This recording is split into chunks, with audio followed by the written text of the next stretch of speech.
Good morning, Valheim fans. Charlie here. It's day 806, and I have been doing a bunch of experimentation on this castle. Uh, I have settled on a uh, style. I guess that's, for lack of a better word, excuse me. I've settled on a style for the crenellations and the parapet on top of my towers. And you can see over there, well, we'll ignore the guardhouse on top because that I have not settled on. But we've got it. I think that looks the best of all the experiments I tried. So, I mean, basically, I spent hours struggling to settle on what I'd already done on the other tower. Uh, but I really do, I feel like I had to get it out of my system and try all these other things and see what looked best. Some of the other stuff looked good. Um, it didn't give me the width or that really kind of fantastic uh, feel of the sharp cornered pillars sticking out of the tower with that, sweep from the arch. So, yeah, I ended up sticking with this. Let's go up here and take a look at it. Um, Apparently, I could eat another bite, so I will. There we go. Yeah, it's just just the best looking. It stays with the theme I've got here on the gatehouse. It stays with the theme I've got over there on the main walls. I'm going to continue that theme over here. I'm going to continue it on the back gatehouse. We'll just continue it all the way around. It looks really good. It looks kind of epic and foreboding. I mean, and epic and foreboding is exactly what you want for Castle Whimsy, right? So, um, wait till I get the skulls of my enemies on the gates. I mean, really whimsical. Anyway, um, so yeah, that experiment is done, and I had another experiment planned, and I went ahead and did that one as well, and I'm really happy with that result. Um, I've been struggling, really paralysis by analysis here, with what to do with the roof and floor for the top of the tower. And briefly, let's go up here. Uh, Running up the ladder doesn't help. It really just walking up the ladder is just as fast as running up it. There we go. All right. So what we've got here, I threw a guardhouse on top with a wooden floor and a roof, and that does keep the weather out and it keeps the floor from deteriorating. Um, Although for the life of me, I don't remember why this is like this.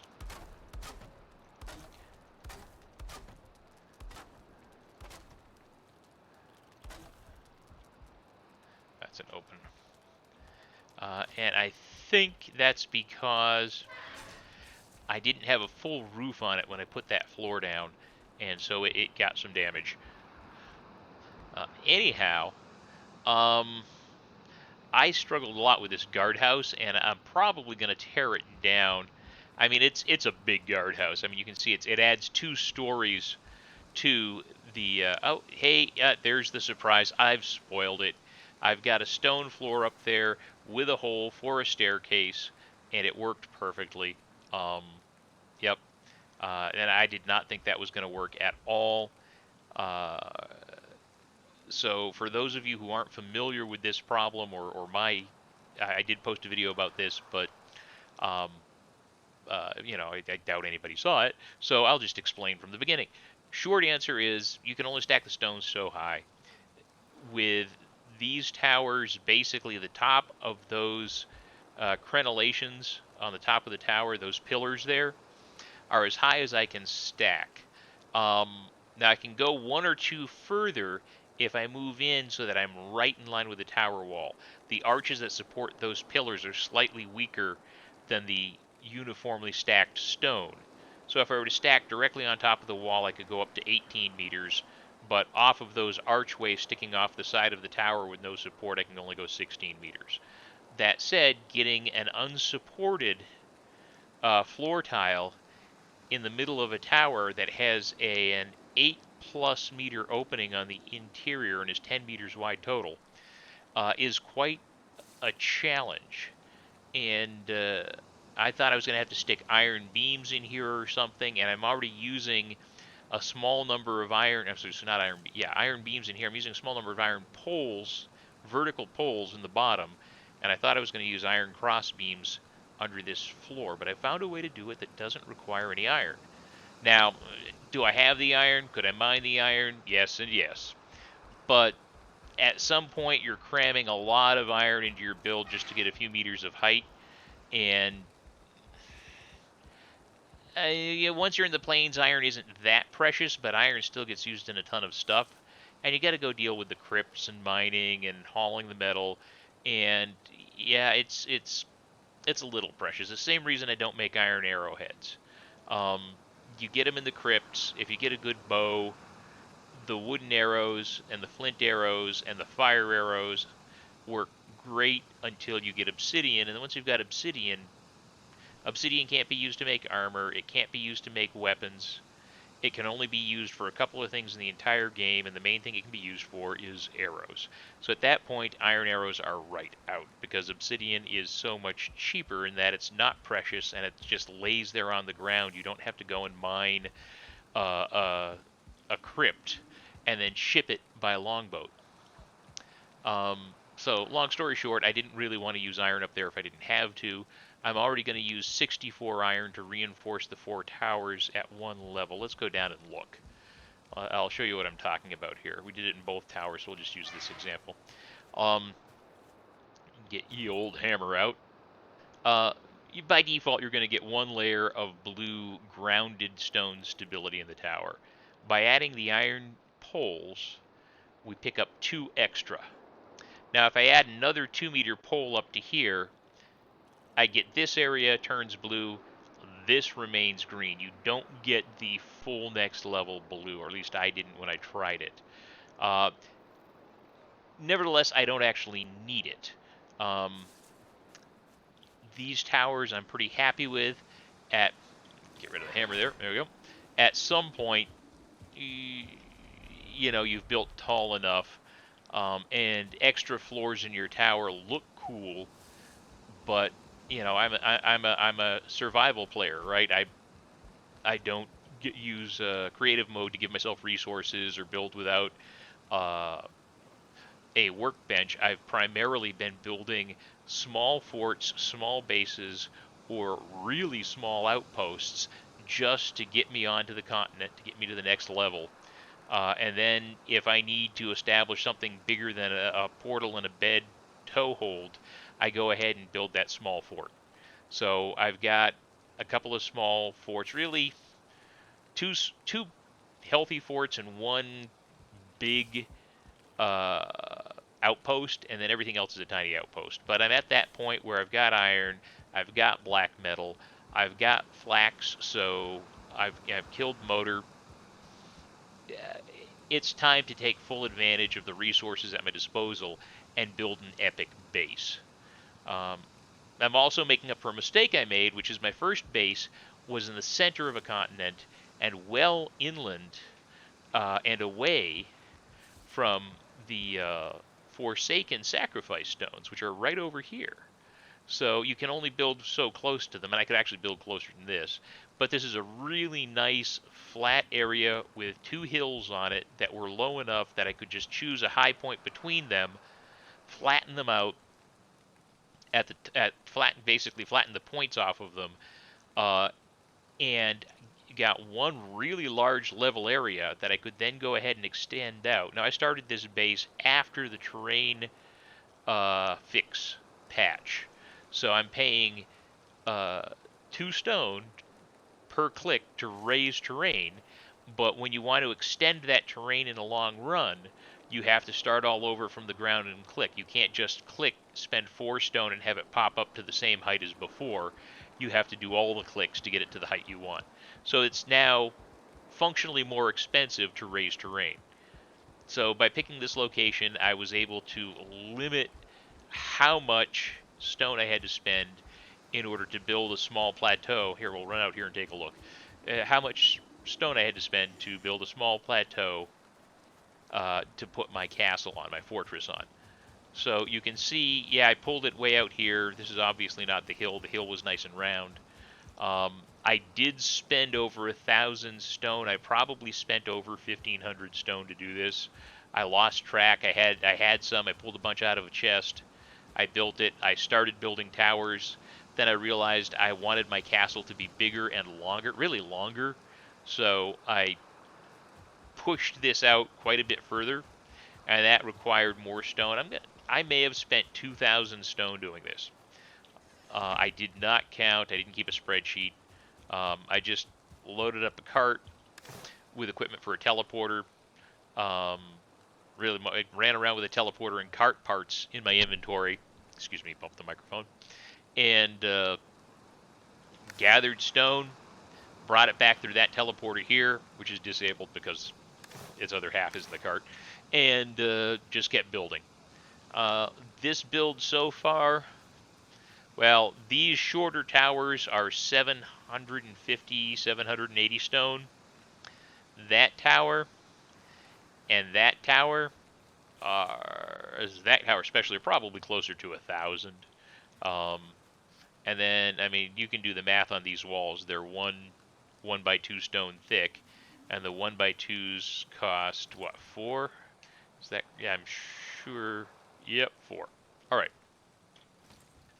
So that's 7 high. That's 7 high, and then it has the 6 stone floor tiles all the way across the top. So you guys do the math. I have no idea. I'm pretty sure I'm well over 6,000 stone. Then I've got this gatehouse here. Pop out here and take a look. Anyway, that's that. So the one thing I am inordinately pleased with myself about, or maybe ordinately pleased with myself about, is the roof of this. Let's see. I have stairs in it already at this level. There we go. Aha. Well, ladder. Um, let's just show you what I did here. Now, I'm sure a lot of people knew this. I did not know this until recently, but uh, core wood beams do add stability to stone. They're not the same as using iron poles or wood iron beams. They're not the same as iron gates, but they do add stability. And in my case, they added enough stability that these tiles, which are already at the 15-meter point, and remember, when you're stacking just vertically, stone perfectly vertical without any overhangs or horizontal runs, you only get 16 meters. Um, so trying to do a horizontal run of all that distance, I wasn't sure I could do it at all. I'd done it with archways, and I'd done it with iron beams, and I'd done it by running iron beams up the side of the tower. Um, but I'm going to use 64 wood iron poles, not beams. Beams go horizontal, poles are the vertical ones. I'm trying to keep my naming correct so I don't confuse people. When I use, I'm already using 64. If I wanted to get support, I'd have to at least double up. It's 128 ironwood poles, and then any weaknesses shored up with additional ironwood. Yeah, can I do it? Yes, I can do it. Core wood is so cheap. I have chests full of it, and I was literally throwing it out in the forest, in the Black Forest, when I was chopping down pine trees because I needed lots of ordinary wood, and everybody needs more fine wood, but the core wood was just extra that I was stuffing in chests and didn't know what the heck to do with because I don't build that much stuff out of core wood. Now, if I were to go and use it to build log cabin style builds, obviously that would be the way to do it. And I do use it occasionally to get central support. If you look at my primary base over there, which is Fort Kickass, you know, ancient Viking name. Um, It's got core wood on all four corners, and then it's got four uh, multi stacks of core wood around the chimney. So yeah, I use it, but I had no idea you could use it to support stone, and I'm just tickled pink. Um, so having found that, I now need to decide how I'm going to put the stairs in here. And I mean, we still have the minor issue of whatever's directly under that opening is going to be exposed to the weather. And yeah, I could double up this ladder, and I could put 45-degree thatching under the ladder, and that would solve that problem. And yeah, it's a little weird, but it doesn't really take up any space, so I might just do that. The other thing I might do is put the alternate staircase over on this side. So where that side is cut out up there, I'll replace this wood with stone, and then this side will have the stone notch, and you'll go down a ladder or stairs over here from the second floor to the first. Um, and I may experiment with some curved or spiral staircases to get out here. Obviously, you have to take a hop. Yeah, and of course, I could stick some thatching up here and just have a little uh, semicircular semicircular roof up here to cover the exit. There's a bunch of things I could do. I'll have to see how that looks. That's an experiment for later. We got flashing over here. A little wood from my build. Um, so my next step is going to be to finish those towers, get rid of those double wide archways, and put in uh, iron gates. That's another reason I'm trying to limit the amount of wood iron poles I use. Is I'm using a lot of iron in these gates.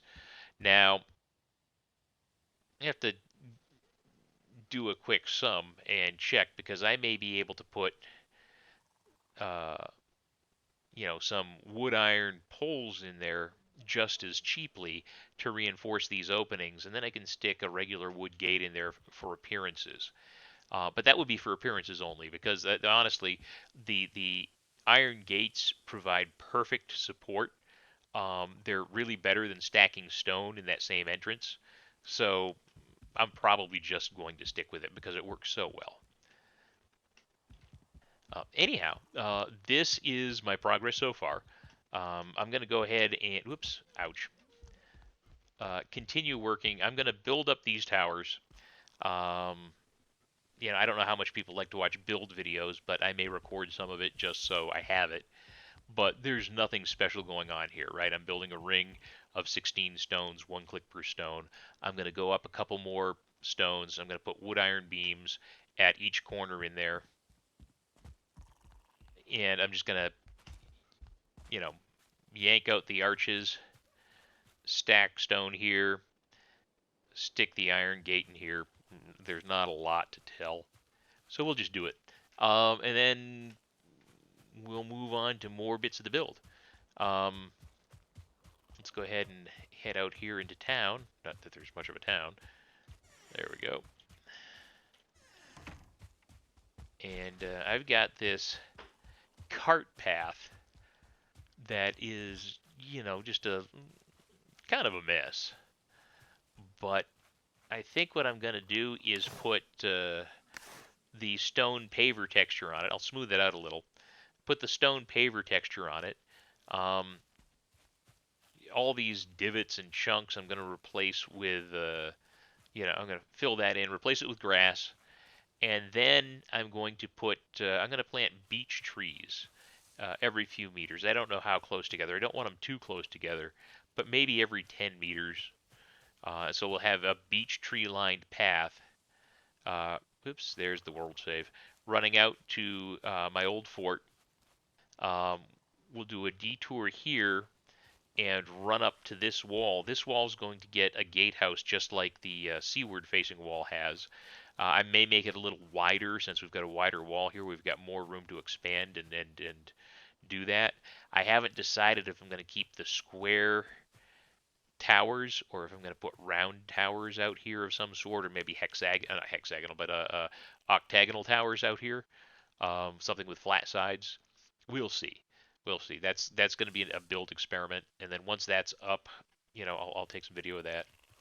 Um, Once this is paved, once I've got the trees in, um, I'll probably put some lamp posts in and put the what do they call them here? Let me get the hammer out. Whoops. Put the sconce, excuse me, yeah, the sconces in. Possibly the uh, braziers there, or the braziers, or however you pronounce that. But just something that'll light the path. And that, again, this road's going to split and run up to the castle. We'll put some grand staircase up there. The only concern I have about this, I was really struggling for a while with these tower builds. I'm now satisfied that they're tall enough, and if I want them taller, a couple of rows of ironwood poles could do that. I don't want them taller though; they're fine. This is a pretty epic build. I don't have to be the tallest castle ever built in Valheim. Um, that's a challenge that's for the creative builders. And I think they've done a fantastic job with some of the stuff out there for a survival build where I'm just playing the game and digging up all the resources and still killing bosses on the way to victory. Um, I feel like this is the way to go. Anyhow, that is the short tour, and I don't have a lot more. I'm sure there's questions and there's lots of things I could come up with to say, but it is nighttime, and I've given a tour, and I like to keep these videos short. So thank you so much for watching. I hope you enjoyed it, and I hope you're back for the next episode. See you then. Bye bye.